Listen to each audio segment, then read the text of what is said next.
Story zone, তোমার অনুভূতিদের খুঁজে নাও এখানেই। সেই মুহূর্তে আনাস এসে বসল সামনে, মুখে উৎফুল্লতা। নিশ্চয়ই ছুটি মঞ্জুর করেছে। মাহাথির আনাসের দিকে তাকালে আনাস উৎফুল্লতার সাথে বলল, কিরে, আগে গম্ভীর হয়ে থাকতি, এখন দেবদাসের মতো মুখ করে থাকিস। জীবনে মুখটা স্বাভাবিক করবি না? মাহাথির কিছু বলল না। আনাসের মনে হলো পরিস্থিতি বেশ গম্ভীর, সিরিয়াস। তাই সে কৌতূহলী কণ্ঠে জানার আশায় বলল, সব ঠিক হয়নি দোস্ত। মাহাথির হালকা দুপাশে মাথা নেড়ে জানালো, না হয়নি। ভাবে কি বেশি রাখ? আমাকে বিশ্বাস করেও না। বুঝলাম না। ওর ধারণা আমি মিথ্যে বলছি। সব কথা বুঝিয়ে বল। ও বলেছে ও আমাকে ভালোবাসতো আমার স্বচ্ছতার কারণে। আমি আমার মনের কথা ওকে বলে দিতাম, হোক সেটা খারাপ কথা। এই জন্য আমার প্রতি ওর সম্মান আসতো। কিন্তু এখনের কথা ওর কাছে মিথ্যে, বানোয়াট লাগে। তাই আমি এসব বললে নাকি আমার সম্মানও ওর নজরে কমে যাবে। কি করব আমি বল? নিজের অনুভূতি বলতে গিয়েও আটকে যাচ্ছি। হতাশ গলায় নিজের দ্বিধাযুক্ত কথা শেষ করলো মাহাথির। এখন এইসব কিছু মনে হওয়া স্বাভাবিক কিছু নয়। এতদিন এত কিছুর পর হঠাৎ করে আনাসের কথা সম্পূর্ণ হতে না দিয়েই মাহাথির গর্জে উঠল, যার অর্থ আনাস ভুল বলছে। তাই তাকে উল্টোপাল্টা প্রশ্ন করে বোঝানো হলো যে সে ভুল। আনাস নিজের ভুল বুঝতে পেরে বলল, সরি, ভুল হয়েছে। হঠাৎ করে না, তবে হঠাৎ করে যে অনুভূতি হয়নি সেটা তুই জানিস, আমিও জানি। কারণ আমি তোর অস্থিরতা দেখেছি। কিন্তু বিভা তো জানে না রে, ওকে জানা। মাহাথিরের জেদ চাপলো, বলল, কেন জানবে না? ও কি অন্ধ? ও জানে, তাও আমাকে কষ্ট দিচ্ছে। ব্যাপারটা এমন নয় মাহাথির। দেখ, বিয়ের পর থেকে তুই বিভার সাথে খারাপ ব্যবহার করেছিস। ধীরে ধীরে ওর উপর তোর ভালো লাগা কাজ করতে শুরু করলো। এরপর তুই বুঝলি ওকে ছাড়া তোর চলবে না। কিন্তু এত কিছু তো বিভা জানে না, তুই জানতে দিসনি। তুই কি মনে করেছিস ওর কষ্ট? তুই কি মনে করেছিস ওর কষ্ট, অভিমান এত সহজে গলে যাবে? তুই হঠাৎ করে ওকে গিয়ে বলেছিস ওর আগের করা কাজ তুই মিস করেছিস। এটাকে ও কি ভাববে বল? ভাববে তুই জাস্ট ওর উপর নির্ভরশীল হয়ে গেছিস, আর কিছু না। তোরও কি মনে হয় আমি শুধু নিজের প্রয়োজনে এমন করছি? মাহাথিরের কণ্ঠে অসহায়ত্ব, যেন সে এইবার নিজেই নিজের উপর থেকে বিশ্বাস হারিয়ে ফেলছে। না বন্ধু, তুই ভাবির ওপর নির্ভরশীল হয়ে আছিস, এইটাই সত্যি। ওর প্রতি অভ্যস্ত হয়ে গেছিস, এটাও সত্যি। সাথে তোর মধ্যে সত্যি বিভার জন্য ভালোবাসা আছে, সেটা আমি জানি। ভালোবাসা আছে বলেই বিভার জন্য চিন্তা করতি, যত্ন করতি, নিজের অজান্তেই খুশি করতে চাইতি। এরপর বিভা যখন ওর কাজগুলো বন্ধ করে দিল, তখন তুই কষ্ট পেতে শুরু করলি, একাকিত্ব বোধ করতে লাগলি। তোর এই ভেবেই খারাপ লাগলো যে বিভা তোকে যত্ন করছে না, তোর খেয়াল রাখছে না, তোকে ভালোবাসছে না। কারণ আমরা আমাদের প্রিয় মানুষের অবহেলা মানতে পারি না। ঠিক বললাম? মাহাথির বাচ্চাদের মতো উপর নিচ মাথা নাড়ল, বাচ্চাদের মতো স্বীকারোক্তি দিতে চেষ্টা করলো। আমার আমার এই ভেবে ভয় হচ্ছে যে বিভা যদি সত্যি সত্যি ওর মন থেকে আমাকে উঠিয়ে দেয়। আনাস মলিন হাসলো। যে বন্ধু আগে প্রয়োজনেও কথা বলতো না, কেবল শুনতো, তার সেই বন্ধুই আজ কতটা উদ্বিগ্ন, কতটা ভয় তার চোখে মুখে। ভালোবাসা কি সুন্দর, কতটা বদলে দেয় একটা মানুষকে, ভেবেই অবাক লাগে। বেল বেজে উঠল, অর্থাৎ কাজের সময় শুরু। আনাস উঠতে উঠতে বলল, চিন্তা বাদ দিয়ে কাজ তাড়াতাড়ি শেষ কর, এরপর দ্রুত বাড়ি চলে যা। ভাবিকে অনুভব করা তোর অবস্থা। এইভাবে দেবদাস হয়ে কিছুই হবে না। মাহাথির স্ক্রিনে তাকালো। তার বাকি কাজ দেখে মাথা ঘুরতে লাগলো। এত কাজ সে করবে কখন, ভেবেই ইচ্ছে করলো সামনের ল্যাপটপটা ভেঙে গুড়িয়ে দিতে। বাড়িতে ঢুকেই দেখতে পেল তার আব্বা আম্মা একসাথে বসে আছে। দৃশ্যটা কি সুন্দর। তার আব্বার শরীরটা আগের তুলনায় অনেক ভালো। ভেবেই এত এত যন্ত্রণার মাঝেও বুকের কোথাও একটু শান্তি পেল। সিদ্দিক সাহেবও ছেলেকে দেখতে পেয়ে চোখে হাসলেন, বলল, যা আব্বা, হাত মুখ দিয়ে আসো, একসাথে পিঠা খাই। আমার আম্মা বানাইছে পিঠা। বিভাকে কি সুন্দর করে তার আম্মা ডাকছে তার আব্বা, শুনে ভালো লাগলো মাহাথিরের। হ্যাঁ বোধক মাথা নাড়তে যাবে, তখনই হাসিনা বলে উঠল, কিসের পিঠা খাওয়া? দুপুরে খাবার নেয় নাই তোমার পোলা। যাও তুমি হাত মুখ ধুয়ে টেবিলে বসো আব্বা, আর শোনো, ঘরে ঢুইকা বউরে ডাক দিও। বউ দুপুরে খায় নাই, খাবার নাকি ভালো লাগে না, তাই পিঠা বানাইয়া গোসল দিয়া সেই যে ঘুম দিছে এখনো উঠে নাই। যাও গিয়া দেখো। মায়ের কথায় চিন্তায় ভাঁজ পড়ল কপালে। দুপুরে খায়নি কেন বিভা? মুহূর্তেই অন্য চিন্তা মাথায় আসতেই ভেতর থেকে খুশিরা হই হুল্লোড়ে মেতে উঠল। বিভা খায়নি? কেন খায়নি? সে দুপুরে খাবার নেয়নি বলে? মাহাথির না চাইতেও হেসে ফেলল।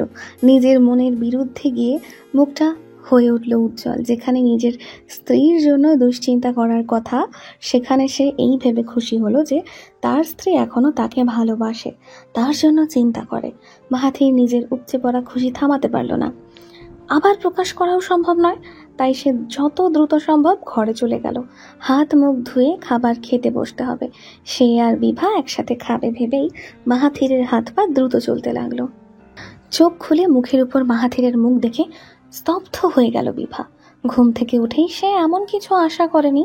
মস্তিষ্ক সচল হতে সময় নিল। মাহাথিরের মুখ চিন্তিত। বিভাকে সুস্থ লাগছে না, কেমন মলিন চোখ মুখ। সত্যি সত্যি অসুস্থ নাকি না খাওয়ার কারণে এমন লাগছে? শান্ত কণ্ঠে শুধালো, ঠিক আছো? বিভা কিছুই বলল না। বিভার ঘাড়ে ব্যথা করছে, শরীর অবশ লাগছে। হাত উঠিয়ে ঘাড়ে রাখতেই মাহাথির হয়তো বুঝলো। কপালে ভাঁজ ফেলেই নিজের হাত বিভার ঘাড়ে দিয়ে মালিশ করতে লাগলো। অবাকের সর্বোচ্চ উচ্চতায় থাকা বিভা নির্নিমেষ চেয়ে রইল তার সামনে থাকা কয়েক ইঞ্চি দূরত্বের পুরুষের দিকে। নিজের কাজ শেষেই বলল, দুপুরে খাওনি কেন? চলো খেয়ে নিবে। খাবার টেবিলে খাবে নাকি এখানে আনবো? খাবার টেবিলে খাবে নাকি এখানে আনবো? খাবো না আমি। বেশি কথা বললে ঘাড় ভেঙে দেবো। গম্ভীর কণ্ঠে বলে উঠল মাহাথির। বিভা ভ্রু কুঁচকে তাকালো। অনেকদিন পর ধমক খেল সে। মাহাথির প্রশ্ন করলো, খাওনি কেন তুমি? বিভা ঠোঁট চেপে ধরল। সে খায়নি দুটো কারণে। প্রধান কারণ হলো মাহাথির খাবার নেয়নি কেন, তাই সেও খায়নি। খেতে ইচ্ছে করেনি। দ্বিতীয় কারণ হলো যখন ভেবেছিল খাবে তখনই খাবারের গন্ধে অসহ্য বোধ হচ্ছিল, তাই ঘরে এসে ঘুম দিয়েছে। তবে এর কিছুই বিভা বলল না, বলল, এমনি। এরপর থেকে এমন অনিয়ম করো না। কেন? করলে কি করবেন? করবে কেন তুমি? পুরনো চিন্তা মাথায় চেপে বসলো বিভার। বলল, এত কিছু করার কি দরকার বলুন তো? আমি আপনার সাথে আছি, আপনার ঘরে আছি, কাছে আছি, তবুও হঠাৎ এসব কেন শুরু করেছেন আপনি? মানে এই যে নিজের বিরুদ্ধে কি আমাকে মানানোর চেষ্টা করার দরকার নেই আপনার। ভালোবাসার অভিনয়েরও দরকার নেই। শুধু শুধু চিন্তিত দেখানোরও প্রয়োজন নেই। আগে যেমন ছিলেন তেমনই থাকুন। বিভা খাট থেকে নেমে পড়ল। মাহাথির তখনও বসা। সে আটকে ধরল বিভার হাত। বিভা ঘুরলে দেখলো মাহাথির তাকিয়ে আছে তার দিকে, মলিন শান্ত মুখে। চোখের দৃষ্টিতে সামনের মানুষের কাছে নিজেকে বুঝাতে না পারার অসহায়ত্ব। মাহাথির বলল, আমি ভেবেছিলাম তুমি আমাকে বুঝবে বিভা। আমার চলাফেরা, কাজকর্মে, চোখের ভাষায় তুমি আমাকে বুঝতে পারবে, কিন্তু তুমি আমাকে বুঝলে না নাকি বুঝেও না বোঝার চেষ্টা করছো আমি জানি না। বিভা অবহেলার দৃষ্টিতে তাকিয়ে আছে। মাহাথির উঠে গেল। নিজের দুই বাহুতে বিভাকে আড়াল করে ফেলল। এক হাতে বিভার মাথা বুকে মিশিয়ে দিয়ে সে নিজের মাথা নামিয়ে আনলো বিভার কাঁধে। নিজেকে বোঝানোর চেষ্টায়, নিজের ভুলগুলো শুধরানোর চেষ্টায় কাতর কণ্ঠে বলল, তোমাকে আমার কষ্ট দেওয়া উচিত হয়নি, তোমার সাথে খারাপ ব্যবহার করা উচিত হয়নি, তোমার অনুভূতিকে অবমূল্যায়ন করা উচিত হয়নি। বিয়ের পর থেকে যা যা করছি তার কিছুই করা উচিত হয়নি। I am sorry for everything. আমাকে ক্ষমা করো তুমি। তবে এত অনুচিতের মাঝে তোমাকে ভালোবাসাটাও উচিত হয়েছে। আমাকে ক্ষমা করো বিভা, আমাকে বিশ্বাস করো। কাঁধে মাহাথিরের ঠোঁটের ছোঁয়ায় শক্ত হয়ে গেল বিভা। চুপচাপ শুনল মাহাথিরের কথা। চোখের কোণে জমতে থাকলো বিন্দু বিন্দু অশ্রু। বুকের ভেতরে থাকা অবিশ্বাসের ডানা গজালো, তবে উড়ে গেল না। সাথে শক্ত পাথরের মতো অভিমানগুলোর মাঝে মাহাথিরের কথাগুলো ভীষণ ভারী হয়ে পড়ল। অভিমানগুলো ফেটে গেল। তবে ফাটলেই তো শুধু হবে না, অভিমান গলে তরল হতে হবে। এরপর সেই অভিমানগুলো ভালোবাসার সাথে দ্রবীভূত হয়ে নিঃশ্বাস হতে হবে। এত কিছু কি সত্যি হবে? বিভা মাহাথিরের পিঠে এক হাত রাখল। নিষ্প্রাণ কণ্ঠে বলল, খাবেন চলুন। সেই সকালে খেয়েছেন, শরীর খারাপ করবে। মাহাথির ঘরে বসে নিজের কাজ শেষ করছে। অফিসে এখন তেমন কাজ করা হয় না বললেই চলে। সারাক্ষণ নানান চিন্তায় বিভোর থাকে সে। তার চিন্তার যে 99% বিভাকে নিয়ে, তার বলার প্রয়োজন রাখে না। এখন তার বেশি বেশি কাজ করতে হবে। প্রমোশনটা হয়ে গেলে বেতন বাড়বে, তখন জীবনটাকে আরও গুছিয়ে নেওয়া যাবে, আর একটু সচ্ছলতা বাড়বে। মাহাথির নিজের কাজ মনোযোগ দিয়ে করতে লাগলো। কাজ প্রায় শেষের দিকে, আরেকটু আছে। মিনিট 20 পর নিজের কাজের সমাপ্তি ঘটালো মাহাথির। উঠে পড়লো জায়গা ছেড়ে, হাত পা দিয়ে কিছু শারীরিক ব্যায়াম করে শরীরের একঘেয়েমি ছুটালো। এখন উদ্দেশ্য হামিমের ঘরে যাওয়া। আজ একবারও দেখা হয়নি, খবর নেওয়া দরকার। নিজের ফোন উঠানোর ক্ষেত্রে হাত বাড়াতে চোখে পড়লো দূরে ওয়ার্ডরোবের উপর কিছু উল্টো করে রাখা। পেছন থেকে ছবি মনে হচ্ছে। অজ্ঞাত কারণবশত মাহাথির ভীষণ কৌতূহল বোধ করলো। ফোন উঠিয়ে এগিয়ে গেল, হাত দিয়ে ছবিটা উল্টো করতেই চোখে পড়লো একটা শান্ত হাসি মাখা মুখ। লাল জমিনের সাধারণ শাড়ি, সরু গোল্ডেন রঙের পাড়, চোখ মুখে প্রসাধনের ছোঁয়া নেই, মুখে নির্মল স্বচ্ছ হাসি। মাহাথির ছবিটার মুখটার প্রতি ভীষণ মায়া অনুভব করলো। বোঝাই যাচ্ছে যুবতীকালের কিংবা বিয়ের পরপরই তোলা ছবি। মাহাথির নিজ মনে বলল, আপনি অনেক কষ্ট করে গিয়েছেন জীবনে, তবে চিন্তা করবেন না, আমি এতটা খারাপ নই। আপনার মেয়েকে এতটা কষ্ট আমি দিব না। তাকে আগে ভালো না রাখতে পারলেও এখন ভালো রাখবো। ওকে স্বামী হয়ে আগলে রাখবো, বাকি দুজনকে ভাই হয়ে। বিশ্বাস করছেন? নাকি আপনার মেয়ের মতো আপনিও আমাকে বিশ্বাস করেন না? মাহাথির ভীষণ যত্ন করে ছবিটা রেখে ঘুরে মনে হলো তার সব কথা শেষ হয়নি। ফিরে তাকালো, আবারও ছবিটা উঠিয়ে বলল, আপনার বদ মেয়েকে বলবেন ভালো হতে, নয়তো ওর ঘাড় ভেঙে ফেলবো আমি। জীবন মাত্র 3 বর্ণের একটি শব্দ। বর্ণ সংখ্যার দিক থেকে এর ভার যেমন হালকা, উপলব্ধির দিক থেকে এর ভার তেমন বিরাট ভারী। মানুষেরা জানে না, বোঝে না আগামী দিন তাদের জন্য কি অপেক্ষা করছে, অথচ কত আগ্রহী হয়ে বসে থাকে পরবর্তী দিনের জন্য। কখনো কখনো সেই দিন তাদের আকাঙ্ক্ষা পূরণ করে, খুশি করে, বাঁচার নতুন প্রেরণা জাগায়। কখনো বা সেই দিন তাদের মধ্যে থেকে বাঁচার ইচ্ছেটাকেই নিঃশেষ করে দেয়। কখনো কখনো বা নিজের শক্তি প্রতীয়মান করতে ভীষণ রকমের চমক দিয়ে দেয় মানুষ নামক প্রাণীকে। এই যেমন বিভার ক্ষেত্রে হলো। সে বর্তমানে ধ্যান জ্ঞান ভুলে শান্ত হয়ে বসে আছে। তার খেয়াল কোন দিকে বোঝা যাচ্ছে না, এক ধ্যানে তাকিয়ে আছে সামনের দিকে। বিভার মনে হচ্ছে সে কোনো স্বপ্নে বাস করছে। কিছুক্ষণ পর ঘুম ভেঙে যাবে, এরপর উঠে হাত মুখ ধুয়ে রান্নাঘরে যাবে। তার আম্মা যদি রুটি বানিয়ে রাখে তাহলে তো ভালোই হবে, কাজ কমে যাবে। সে তখন এসে মাহাথিরকে ডাকবে অফিসের জন্য। অথচ বিভার ধারণা ভুল হলো। এইটা স্বপ্ন নয়, স্বপ্ন হতে পারে না। বর্তমানে তার গা চুটচুট করছে, শরীর চুলকাচ্ছে ধুলোর কারণে। স্বপ্নে বুঝি এইসব হয়? বিভা জোরে নিঃশ্বাস ছাড়লো। এই তো আওয়াজ হলো। স্বপ্নে শ্বাস নেওয়ার আওয়াজ হয়? এত এত যুক্তির পরেও বিভার মন মানল না। উঠে গেল বিছানা হতে, বাইরে গিয়ে দেখলো তার আব্বা আম্মা বসে। হ্যাঁ, সব ঠিকই আছে, সবাই সবার জায়গায় ব্যস্ত। সেও তো কিছুক্ষণ আগে ভার্সিটি থেকে এলো। আসার পথে হসপিটালে গেল রিপোর্ট আনতে। আর তারপর জানতে পারলো সে 4 মাসের সন্তান সম্ভবা। এইসব স্বপ্ন কিভাবে হবে? বিভার কানে আসলো ডক্টরের আশ্চর্যময় কণ্ঠ। আপনার প্রেগন্যান্সির 4 মাস চলছে, অথচ আপনি জানেনই না, কোনো সিস্টেম নজরে পড়েনি। কেমন অদ্ভুত কথা বলছেন আপনি। বিভা বিছানার দিকে চাইল। সে বাস্তবেই আছে, একদম বাস্তব। এগিয়ে গিয়ে রিপোর্ট উঠিয়ে ব্যাগে রাখলো। শান্ত হয়ে বিছানায় বসে পড়ল। কিছু ভালো লাগছে না, বিশ্বাস হচ্ছে না যে সে প্রেগনেন্ট। আচ্ছা, সে কি খুশি নয়? বিভা প্রশ্নটা করে মন থেকে না উত্তরও দিতে পারলো না, আবার ভীষণ উচ্ছ্বাস নিয়ে হ্যাঁও বের হলো না। চিন্তা হচ্ছে। ধীর পায়ে গিয়ে গোসল সারলো, এরপর বিছানায় গা এলিয়ে দিল বিভা। অমনি ফোন বেজে উঠল। বিভা উঠিয়ে দেখলো মাহাথির। মন সায় দিল না কল ওঠানোর জন্য। শরীর ভেঙে ঘুম আসছে। চোখ বন্ধ করলো বিভা। মাঝে পেরিয়েছে বেশ কিছুদিন। মাহাথিরের নতুন কিছু পাগলামির মধ্যে 3 বেলা ফোন দেওয়া যোগ হয়েছে নতুন করে। এমন নয় বিভা দেয় না কিংবা দিলে রিসিভ করে না। বিভা প্রয়োজন মতো কল করে আগের মতোই। তবুও বিভার রাখার কিছুক্ষণের মধ্যেই আবার মাহাথির কল করে। ফোন ধরে যদি জিজ্ঞেস করা হয় কেন করেছে, মাত্র তো কথা হলোই, তখন সে গম্ভীর মুখে উত্তর দেয়,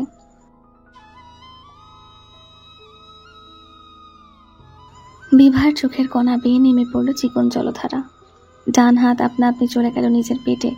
ঘুম থেকে উঠে নিজের শাশুড়িকে সুসংবাদটা বিভা দিল কোনো আয়োজন ছাড়াই।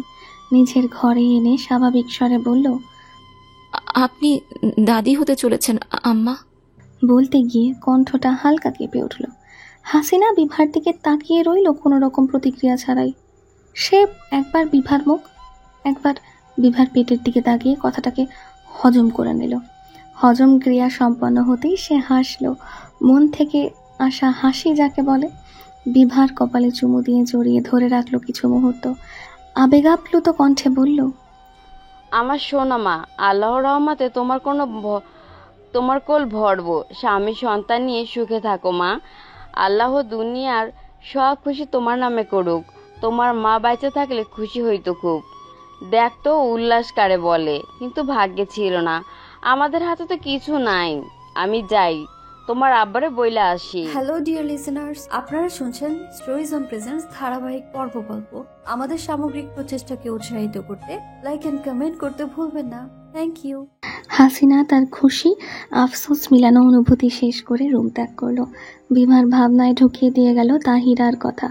বিভা মনে মনে ভাবলো তার মা তাদের ভাই বোনকে কত ভালোবাসতো, কত আদর করত, তাদের নিয়ে কত পাগলামিটাই না করতো। আচ্ছা, সেও কি করবে এমন পাগলামি তার সন্তানকে নিয়ে, তার জীবন্ত পুতুলকে নিয়ে? অনেকক্ষণ বাদে বিভার মুখে হাসি ফুটল, প্রাণবন্ত হাসি। বিভা নিজের পেটের দিকে চেয়ে রইল, ঠোঁট প্রসারিত করে। তার কাছে হঠাৎ করে মনে হলো জীবন এত সুন্দর কেন তার। দরজা খুলতেই একজোড়া হাত এগিয়ে এলো মাহাথিরের দিকে। তার দুগাল আঁকড়ে ধরে কেউ কপালে চুমু খেলো। ঘটনা এত তাড়াতাড়ি ঘটলো যে মাহাথির বিমূঢ় হয়ে পড়ল।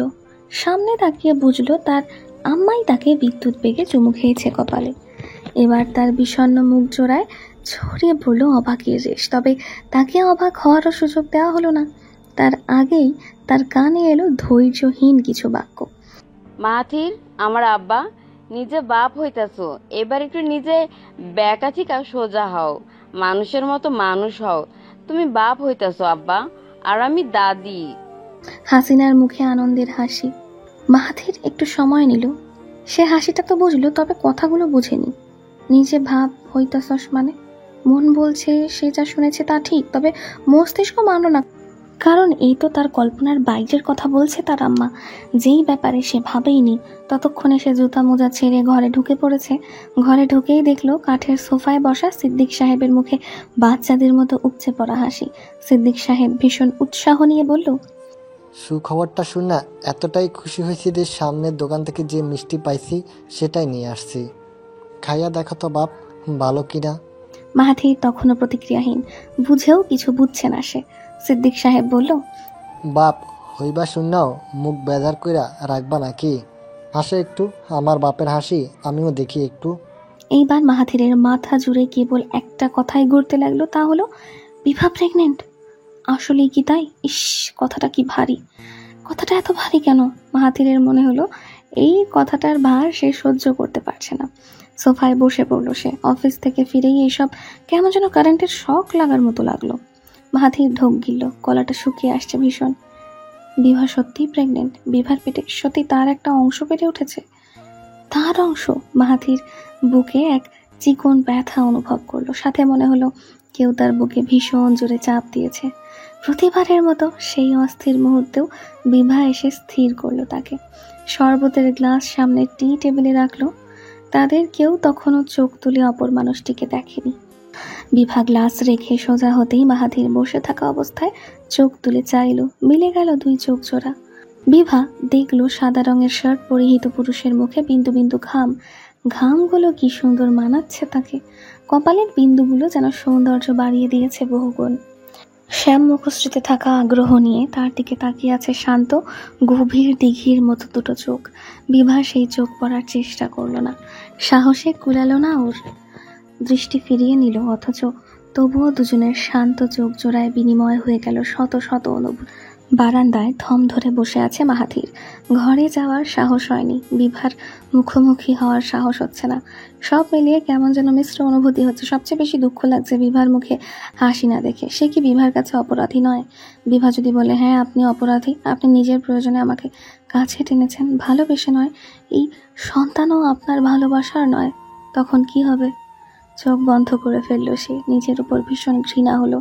একদম দুনিয়া যেন ভেঙে মাথার উপর পড়ে গেল। এত সুন্দর একটা সংবাদ, অথচ সে খুশি না হয়ে নিজেদের সম্পর্কের জটিলতা নিয়ে ভাবছে। নিজের করা প্রতিটা ভুল অন্যায় যেন শরীরে বিঁধে পড়ছে। এমন হওয়ার কথা ছিল বুঝি? সে বাবা হচ্ছে ভাবতেই বুকের ভেতর তোলপাড় শুরু হলো। অস্থির অস্থির লাগলো। ঢোক গিলে নিজেকে শান্ত করার প্রচেষ্টা করেও বিশেষ লাভ হলো না।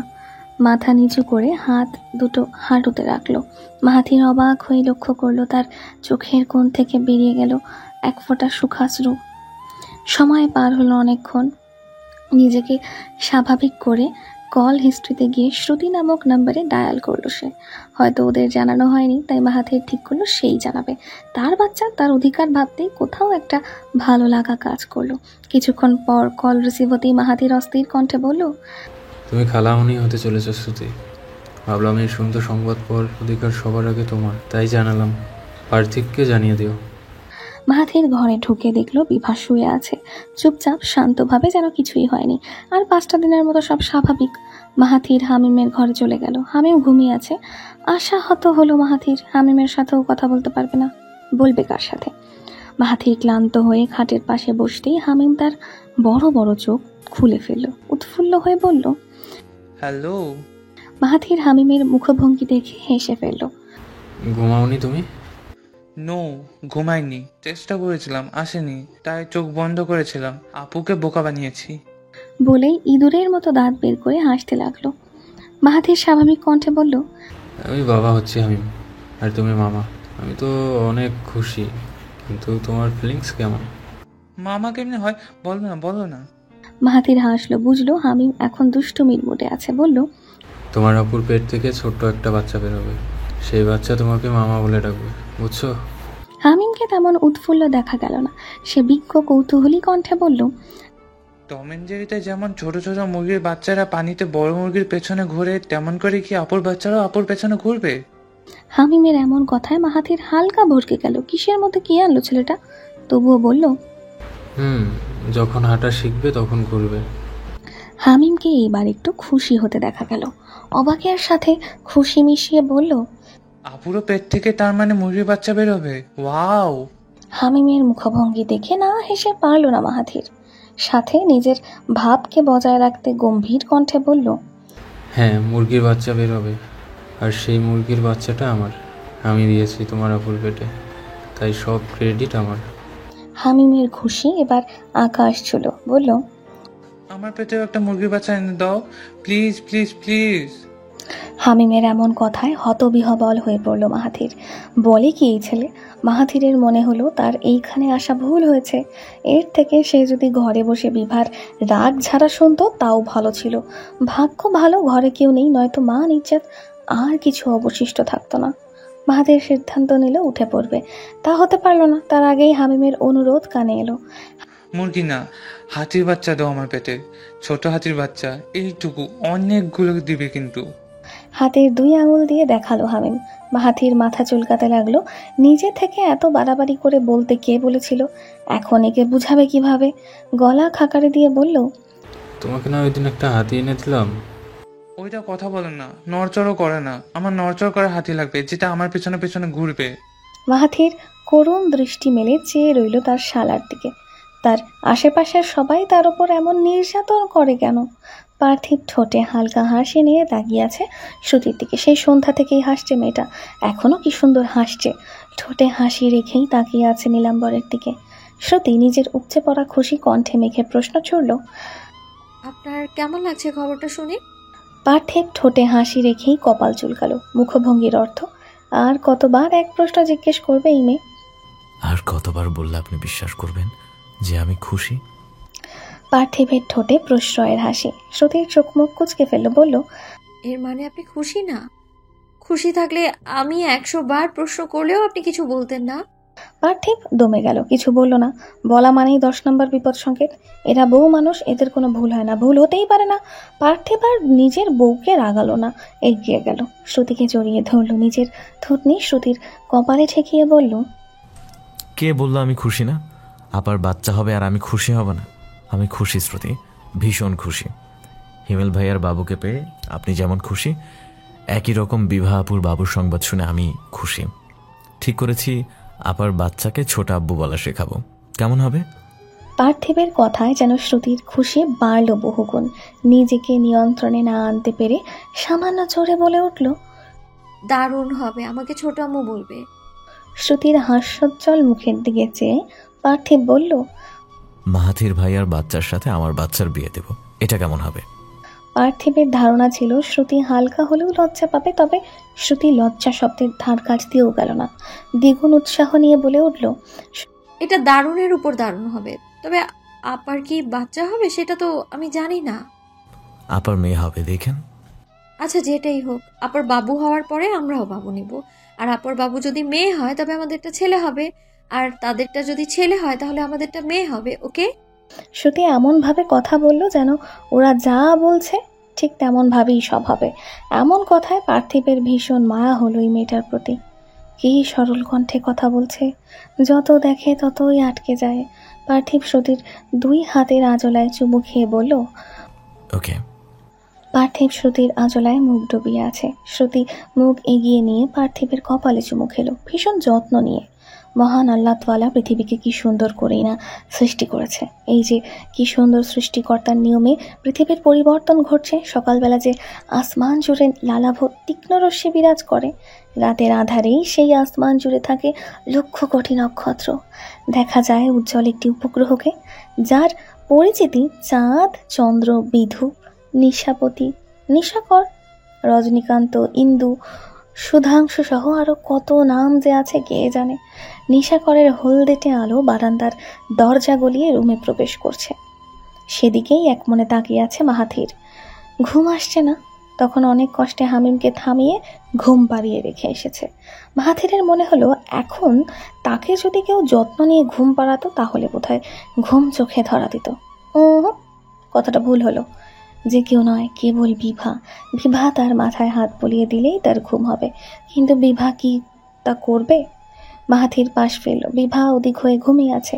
মাহাথির বিভার হাত টেনে ধীরে ধীরে সোজা করল। দৃষ্টি নিল পেটের দিকে। স্বাভাবিকের তুলনায় হালকা ফুলে আছে পেট। মাহাথিরের কাছে বিভার ফোলা পেটটাও ভীষণ ভালো লাগলো। তবে সে আগে কেন লক্ষ্য করলো না? তাহলে তার বাচ্চার খবর সে আগে জানতে পারত। অন্যের মুখ থেকে জানতে হতো না। অন্যদের উপর ভীষণ হিংসা হচ্ছে। তার বাচ্চার খবর কিনা সে শোনে অন্যদের মুখ থেকে। ভ্রু কুচকে বিভার দিকে তাকালো। সব দোষের, অসভ্য মেয়ে একটা। বিভার দিকে তাকিয়েই নিজের মন পরিবর্তন করলো মাহাথির। না, বিভা অসভ্য নয়, ওর সন্তানের মা। এবার মাহাথির বিভাকে আবারও বকার চেষ্টা করলো। মনে মনে ক্রুদ্ধ হয়ে বলল, মাহাথিরের সন্তানের মা একটা। মাহাথির আনমনে মলিন হেসে দিল। কি যে বলছে এসব, পাগল টাগল হয়ে গেল নাকি? মাহাথির এগিয়ে গিয়ে বিভার পেটে মাথা রাখলো। একবার তাকিয়ে দেখে নিল বিভার মুখ। ঘুমোচ্ছে। ঘুমোক বা জেগে উঠুক তার কি, সে তো এখানেই শোবে। মাহাথির বিভার পেটে চুমু খেলো, মিনমিন কণ্ঠে বলল, তুমি অন্তত বাবার উপর রাগ করো না। বিভা হাত মাহাথিরের চুলে রাখতে গিয়েও থেমে গেল। এমনিতেই ঘুম পাতলা তার উপর তখন মাহাথির যেভাবে টেনেছে যে কারোর ঘুম ভেঙে যাবে। বিভার চোখ বন্ধ করে রাখতে গিয়েও পারল না। পিটপিট করে চেয়ে রইল সিলিং ফ্যানের দিকে। ঘুমের ভান ধরা এত কঠিন। উফ, বিভা লক্ষ্য করলো না তার অবচেতনেই তার মুখে হাসি ফুটেছে। মাহাথির তার জীবনে খুব বেশি লজ্জাজনক পরিস্থিতিতে পড়েনি, তবে আজ তার লজ্জা লাগছে। ভীষণ রকমের লজ্জায় অস্বস্তিতে উসখুস করছে সে। চাপা স্বভাবের হওয়ায় আগে এইভাবে কোথাও আসা হয়নি, তাই স্বস্তি পাচ্ছে না। মনে হলো সে এখানে আগ বাড়িয়ে না এলেও পারত। আবার মনে হলো না, এসেছে ভালো করেছে, তার সন্তান হবে, এটা তো খুশির খবর। খুশির খবরে লজ্জা কিসের? সে তো এসেছে নিজের উৎফুল্লতা খুশিকে ভাগ করতে। আত্মীয় বাড়ি বলতে তো এটাই। তবে বিভাকে বলেনি যে সে এসেছে, জানলে নিশ্চয়ই খুশি হবে মেয়েটা। পার্থিব শ্রুতিও মাহাথিরকে সকাল সকাল আশা করেনি। বাড়ির ড্রয়িং রুমে বসে আছে সবাই। সামনের টেবিলে 7-8 কেজি মিষ্টি। তানহা, রুমা, আশাদ, নিয়াজ, হিমেল, হিয়া সবাই ভীষণ খুশি হয়েছে মাহাথিরের এমন আন্তরিকতায়। অভিনন্দন জানিয়েছে মাহাথিরকে। মাহাথির এসেছে অনেকক্ষণ হয়, এখন যাওয়ার সময়। সে উঠে দাঁড়ালো, বিনয়ী হয়ে বলল, এখন যেতে হবে আমার। সকাল সকাল সর্বপ্রথম আপনাদের বাড়িতেই এসেছি, এখন অফিসে যাব, নয়তো সমস্যায় পড়তে হবে। মাহাথিরের এমন কথায় কেউ তাকে আর বারণ করলো না। মাহাথির তার বাসায় সবাইকে যাওয়ার আমন্ত্রণ জানালো। তানহা বেগম এগিয়ে এসে আদরে কণ্ঠে বললেন, আবার এসো বাবা, কেমন? বিভাকে নিয়ে এসো, ওকে সাবধানে থাকতে বলো, বেশি কাজ করতে দিও না। আল্লাহ তোমাদের সংসারে রহমত দিক। মাহাথির ভদ্রভাবে বিদায় নিল। যাওয়ার আগে পার্থিব শ্রুতির দিকে তাকিয়ে বলল, তোমরা চলে এসো, বিভা খুশি হবে। পার্থিব হাসির সাথে মাথা নেড়ে সায় জানালো। শ্রুতি বলে বসলো, আমরা তো আজই যাব। মাহাথির সুন্দর হেসে বলল, এসো, খুশি হব আমিও। স্টোরি জোন, তোমার অনুভূতিদের খুঁজে নাও এখানেই।